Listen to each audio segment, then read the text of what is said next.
আজকে চিংড়ি মাছের অনেক মজাদার একটা রেসিপি শেয়ার করব। আসসালামু আলাইকুম, সবাই কেমন আছেন? তো এখানে দেখেন আমি প্রথমে পেঁয়াজ কুচি নিয়ে নিছি। এখানে আমি জিরা বাটা, আদা বাটা, রসুন বাটা, এলাচ বাটা, তারপরে এখানে শুকনো মরিচ, লবণ, হলুদের গুঁড়া, এখানে চিংড়ি মাছ নিয়ে নিছি। আর এখানে নিয়ে নিছি হচ্ছে নারকেলের দুধ। নারকেলটা ব্লেন্ডার করে আমি দুধটা বের করে নিছি। এরপরে দেখেন আমি একটা সুন্দর একটা কড়াই বসাই দিছি, দিয়ে তার ভিতরে আমি তেল দিয়ে পেঁয়াজটা দিয়ে দিলাম। পেঁয়াজটা দিয়ে লবণ দিয়ে পেঁয়াজটা সুন্দর করে ভাজা ভাজা করে নিছি। ও হ্যাঁ, আর এর ভিতরে আমার তেজপাতাটা দিতে মনে ছিল না, তো আমি তেজপাতা দিয়ে পেঁয়াজটা ভাজা ভাজা করে তার ভিতরে আমি সে বাটা মশলাটা দিয়ে এর ভিতরে শুকনা মরিচের গুঁড়া আর হলুদের গুঁড়া দিয়ে সুন্দর মতো এবার এর ভিতরে অল্প একটু নারকেল দুধ দিয়ে আমি এটা মশলাটা একটা সুন্দর মতো কষাই নেবো। কষাই নেওয়ার পরে দেখেন এরকম সুন্দর তেল উঠে গেছে। তখন এর ভিতরে আমি এক এক করে চিংড়ি মাছগুলো আমি দিয়ে দিলাম, কারণ চিংড়ি মাছ আমার ভেজে রান্না করতে ভালো লাগে না, যার কারণে আমি কষাই রান্না করি। কষাই রান্না করলে কেন জানি ভালো লাগে, আর চিংড়ি মাছগুলো সফট থাকে। তো দেখেন কষানো হয়ে গেছে, অনেক সুন্দর করে আমি এটা কষাইছি।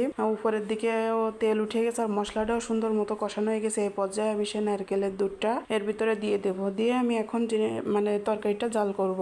তো এর ভিতরে আপনাদের সাথে একটু কথা বলি, আপনারা প্লিজ আমাদের পরিবারের পাশে থাকবেন, আমাদের সবসময় ভালোবাসা দিয়ে সাপোর্ট করবেন, লাইক কমেন্ট শেয়ার করবেন প্লিজ। আর এদিকে দেখেন আমার তরকারিটা বলো বেশি দিন গেছে। তো এটাই ছিল আমার তরকারি রান্নার ফাইনাল লুক। এটা অনেক মজাদার একটা খাবার, আপনারা একবার হলেও ট্রাই করবেন। সবাই ভালো থাকবেন, সুস্থ থাকবেন, আল্লাহ হাফেজ।